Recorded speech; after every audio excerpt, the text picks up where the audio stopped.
చేస్తున్నారంటూ కేటీఆర్. నిజంగా కేటీఆర్ని ఒక మాట అడుగుతాడు సూటిగా. కేటీఆర్ గతంలో ఒక మాట అన్నాడు, 32 మెడికల్ కాలేజీల కంటే 32 యూట్యూబ్ ఛానల్ పెట్టినా నేను గెలిచేటోని అని ఒక మాట అన్నాడు. ఆ తర్వాత ఏమైందేమో, ఓటమి పాలైన తర్వాత ఆయన యూట్యూబ్ ఛానల్నే నమ్ముకున్నాడు.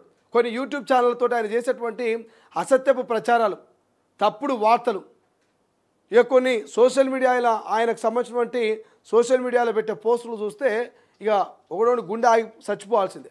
అది నిజమో అబద్ధమో తెలియదు కానీ మరి కొంత బీఆర్ఎస్కి సంబంధించిన కొన్ని సోషల్ మీడియాలో వచ్చే వార్తా కథనాలు చూస్తే షాక్ అవ్వాల్సిందే.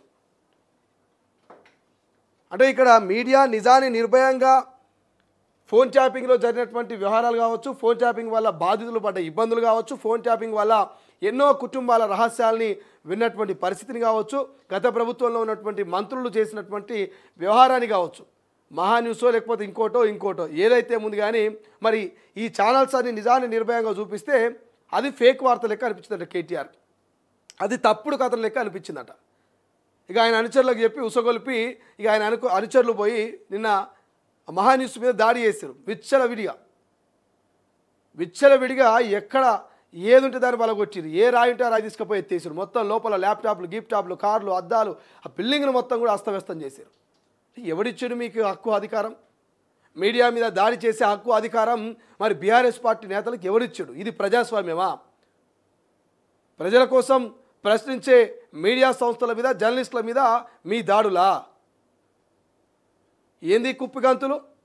ఒక్కసారి మీడియా మొత్తం కన్నెర చేస్తే బీఆర్ఎస్ మొత్తం కొట్టుకుపోవాలి. ఇదే మీడియా కనుక మిమ్మల్ని చూపించడం మానేస్తే మరి తెలంగాణ ప్రజలు ఒక 15 నెలల రోజులలో మిమ్మల్ని మర్చిపోవాలి మొత్తం. అది మీడియా అయినా సోషల్ మీడియా అయినా. అని ఎలా అధికారాన్ని అడ్డుపెట్టుకొని 10 ఏళ్ళు విచ్చలవిడిగా మీరు దాడులు చేసిరు, విచ్చలవిడిగా మీరు వ్యవహరించినట్టు అది పక్కన పెడదాం, అది వేరే స్టైల్.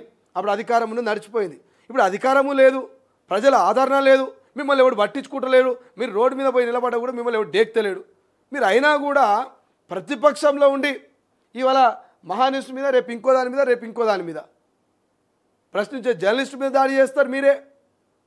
మీడియా సంస్థల మీద కూడా మీరే దాడి చేస్తారు. అంటే ఎంత రాక్షస పరిపాలన 10 ఏళ్ళు తెలంగాణ ప్రజలు అనుభవించారో ఇప్పుడు అర్థమవుతున్నది. 10 ఏళ్ళు కాదని ఇంకా ప్రతిపక్షంలో కూడా రాక్షస పాలన చూడాల్సి వస్తున్నది బీఆర్ఎస్ పార్టీ నాయకులది. కేటీఆర్ ఏమంటుండీడా, మీడియా ముసుగులో దుష్ప్రచారం చేస్తున్నట. మీరు పొలిటికల్ లీడర్ల ముసుగులో దుష్ప్రచారాలు చేయట్లేదా? మీరు చేస్తున్నటువంటి అవినీతి అక్రమాలు ఒక్కొక్కటి బయటపడతలేదా? కాళేశ్వరం కథ ఏడాదాకా వచ్చింది, ఫోన్ ట్యాపింగ్ ఏడాదాకా వచ్చింది, గొర్రెల స్కాము, విద్యుత్ కొనుగోలు, ఇలా చెప్పుకుంటూ పోతే 10 ఏళ్లలో 100 స్కాములు, మీరు తెచ్చిన స్కీములన్నీ కూడా 100 స్కాములుగా మారినాయి. అంటే దీని మీద ప్రచారం చేస్తే తప్పుడు కథనాలు, అవి అసత్యపు ప్రచారాలు. సో డిస్కషన్ సీరియస్గా నడుస్తూ ఉంది. ఈ ఆఫీసుల మీద దాడులు కావచ్చు, కాన్వాయ్ బగలుటు కావచ్చు, ఇదంతా కూడా సీరియస్ నడుస్తుంది. నేను అధికార కాంగ్రెస్ పార్టీ పొన్నం ప్రభాకరు, బట్టి విక్రమార్క, బల్మూర్ వెంకట్ లాంటి అధికార కాంగ్రెస్ పార్టీకి సంబంధించిన నేతలంతా కూడా పోయి నిన్న చూసి వచ్చారు.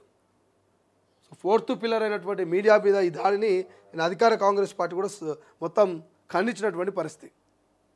చూడాలి బీఆర్ఎస్ నాయకుల పట్ల మరి ఈ రాష్ట్ర ప్రభుత్వం ఈ దాడి చేసినటువంటి ఎవరైతే కార్యకర్తలు ఉన్నారో వాళ్ళ మీద ఎటువంటి యాక్షన్ తీసుకుంటుందో చూడాల్సినటువంటి అవసరం ఉన్నది. సో ఇప్పటికే మొత్తం మీడియా సంఘాలు ఏకమైన